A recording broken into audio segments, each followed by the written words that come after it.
अस्सलाम वालेकुम, कैसे हैं आप लोग? खैरियत से हैं? आज जो मेरे पास टॉपिक है वो एक बड़ा इंटरेस्टिंग टॉपिक है और स्पेशली हमारे साउथ एशिया के जो लोग हैं, हम शायद उनके ऊपर काम ज़रा अच्छे तरीके से नहीं करते हैं। I am again talking about programmers. अच्छा, वो टॉपिक ये है कि किसी भी सॉफ्टवेयर में डॉक्यूमेंटेशन करना बहुत ज़्यादा इम्पॉर्टेंट चीज़ है और वो अक्सर हमसे नहीं होती। It's very difficult to handle that thing. और जब आप प्रोग्रामिंग में आप फोकस होते हैं तो आपके लिए बहुत मुश्किल होता है कि आप जाएं किसी और टूल पे जाके वहाँ पे प्रोग्रामिंग करें। तो इसके मैं आसानी के टिप्स बताऊंगा आपको कि किस तरीके से कहाँ पे आप डॉक्यूमेंटेशन करें और कौन सी जगह पे आपको आदत बनानी पड़ेगी, कौन सी जगह पे आपको तरीका चेंज करना पड़ेगा, तो आपके लिए डॉक्यूमेंटेशन आसान हो जाएगी। तो पहले तो मैं एक छोटा सा ब्रीफ दे दूँ। डॉक्यूमेंटेशन बहुत सारे टाइप्स की होती है। एक डॉक्यूमेंटेशन वो होती है कि जिसके थ्रू आपको, जिसको हम BRD कहते हैं, बिजनेस रिक्वायरमेंट डॉक्यूमेंट होता है।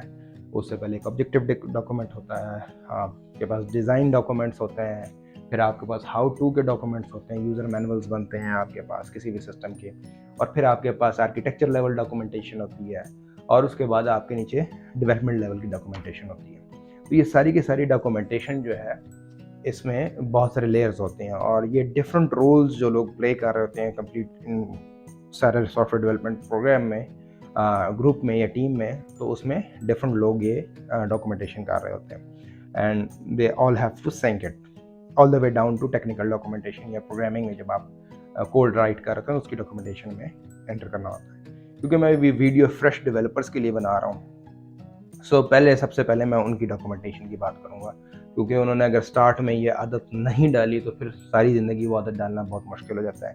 It's very difficult job to do. तो उसका एक आसान तरीका है जो मैं आपको बताता हूँ। एक तो ये है कि डॉक्यूमेंटेशन कभी ख़त्म नहीं होती। जब तक डेवलपमेंट हो रही है उस वक्त तक डॉक्यूमेंटेशन चलती रहेगी। सो इट्स नॉट वंस कि आपने स्टार्ट में बैठ के सारी डॉक्यूमेंटेशन कंप्लीट कर ली एंड इट मीन्स कि इट्स डन एंड डस्टेड, अब आज दिन के बाद आप दोबारा इसको हाथ नहीं लगाएंगे। नहीं, जब तक आपकी डेवलपमेंट हो रही है, you gotta visit it again and again and again until either that product is dead or you're out of that job। ठीक है ना? जब मैं कह रहा हूँ प्रोडक्ट इज डेड, इसका मतलब है कि सॉफ्टवेयर को कोई यूज़ नहीं कर रहा, उस वक्त तक आप उसकी डॉक्यूमेंटेशन और नहीं करते, या वो आपने जॉब छोड़ दी, आप किसी और प्रोजेक्ट पे चले गए हैं, तो दैट केस आपको डॉक्यूमेंटेशन उसकी ख़त्म करनी पड़ती है। अब ये मैं क्यों ये बात कर रहा हूँ, उसकी सबसे बड़ी वजह ये है कि जैसे फॉर एग्जांपल किसी भी प्रोडक्ट को उठा लें, माइक्रोसॉफ्ट के शेयर पॉइंट को उठा लेते हैं, हर साल 2 साल 3 साल बाद उसका एक नया वर्जन आ जाता है। तो वो जो 2-3 साल आपके पास गैप होता है, उस दौरान क्या नया प्रोडक्ट डेवलप हो रहा था, उसका नया वर्जन डेवलप होता है, as a result new documentation चल रही होती है। तो डॉक्यूमेंटेशन टेक्निकली सॉफ्टवेयर की, क्योंकि डेवलपमेंट कभी नहीं रुकती, सिमिलरली डॉक्यूमेंटेशन भी नहीं रुकती। तो एक तो ये कॉन्सेप्ट क्लियर कर दें कि आप कभी ये सोचें कि जी डॉक्यूमेंटेशन मेरी एक खास टाइम के बाद खत्म हो जाएगी। No, get married to it. ये कड़वा घूंट पिएं और मसला हल करें। डॉक्यूमेंटेशन आपको सारी ज़िंदगी करनी पड़ेगी जब तक आप डेवलपमेंट कर रहे हैं। इसकी मिसाल ऐसी है जैसे आप कहेंगे जी मैं सारे करियर में पैसा कमाता रहूं और मैं डेवलपर हूं पर मुझे डेवलपमेंट ना करनी पड़े। डॉक्यूमेंटेशन भी इसी तरह है कि भाई ये नहीं हो सकता। इफ़ यूर थिंकिंग मैं जस्ट सिर्फ डेवलपमेंट करता रहूँ, मुझे उसकी कोई डॉक्यूमेंटेशन ना करनी पड़े। तो इसकी आदत पहले से तो मैं ये क्लियर कर दूँगा, स्टार्ट से डालें। अब इसका आसान तरीका क्या है? आप नोट पैड पर जाके डेवलपमेंट डॉक्यूमेंटेशन कर सकते हैं, आप माइक्रोसॉफ्ट वर्ड में कर सकते हैं, आप जो है अगर गिटहब में कर रहे हैं तो वहाँ पे आपके पास ऑप्शन होती है, वहाँ पे आप डॉक्यूमेंटेशन कर सकते हैं, आप जीरा के अंदर कर सकते हैं। There tons of ways of doing it.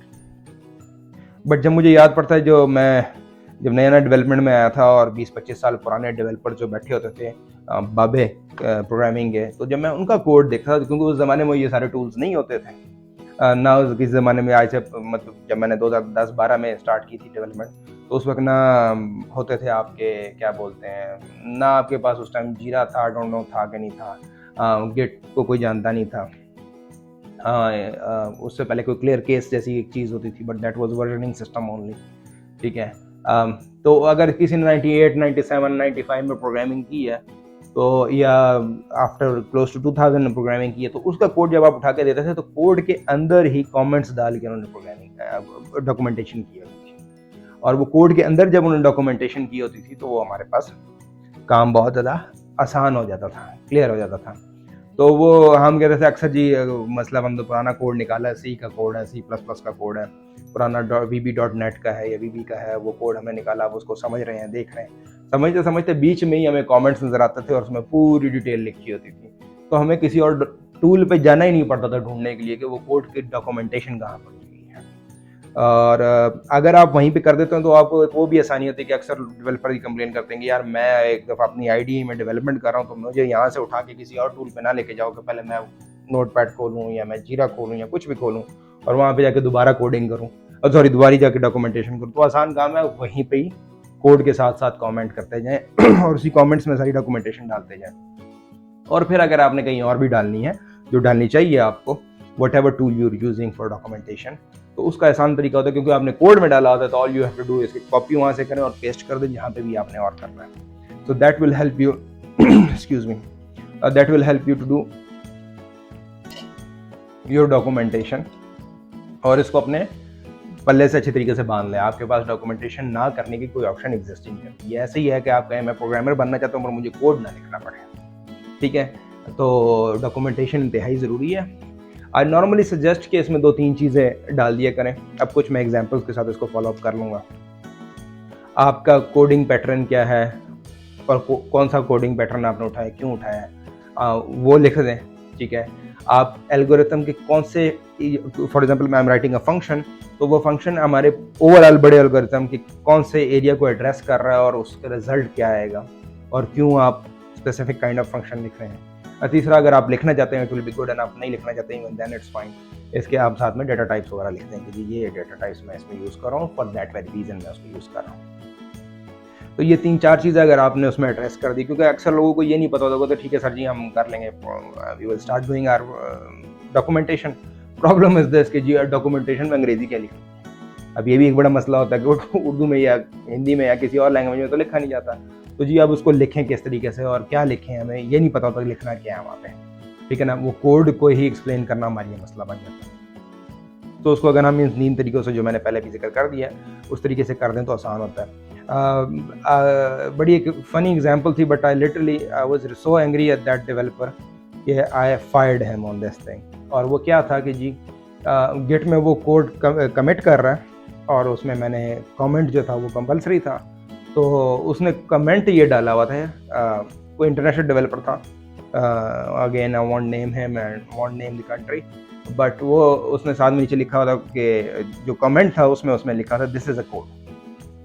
जब मैंने वो कमिट देखा और मैंने वो तो मैंने सर पकड़ लिया और मैंने उससे पूछा, मैंने कहा भाई यार आपकी बड़ी मेहरबानी है, आपने यहाँ पे ये नहीं लिखा कि ये शायरी में गाना था, या मैंने जो है ना वो जैसे शेख रशीद कहता है रजिया भट्ट का नावल लिखा हुआ, ठीक है ना। आई थॉट कि यूर डेवलपर और हम आपसे डेवलपमेंट ही करवा रहे हैं तो आप कोड ही लिखेंगे, तो बहुत मेहरबानी है कि आपने उसमें हमें बता दिया कि दिस इज अ कोड।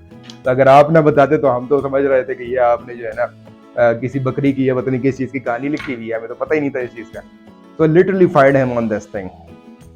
और वो प्रॉब्लम ये था कि जी ये नहीं था पता लिखना क्या है मैंने, ठीक है। So it's very easy. अगर आपने वो एल्गोरिथम कहीं पहले, जैसे मैंने पिछली वीडियो में जिक्र किया है कि आपको एल्गोरिथम होना चाहिए, आपका डाटा डिज़ाइन पैटर्न, डेवलपमेंट का पैटर्न क्या है, आपका कोडिंग का पैटर्न वो डिफाइन होना चाहिए, और आपका जो है डेटा टाइप्स डिफाइन होने चाहिए। तो वो अगर डिफाइन है तो आप उसमें से सेक्शंस बता सकते हैं कि जी ये फलाना सेक्शन मैंने यूज़ कर रहा हूँ मैं एल्गोरिथम का, सेक्शन नंबर 5 है, 6 है, 7 है, 8 है, ठीक है, और उसके हिसाब से मैं ये वाला फंक्शन इस चीज़ के लिए यूज़ करूँगा, इस फंक्शन का ये पर्पज़ होगा, या फलानी क्लास बना रहा हूँ, ये क्लास फलानी जगह पे हम इसको रीयूज़ कर रहे होंगे, ठीक है। So that is one of the important thing कि आपको कर लेनी चाहिए। Thank you.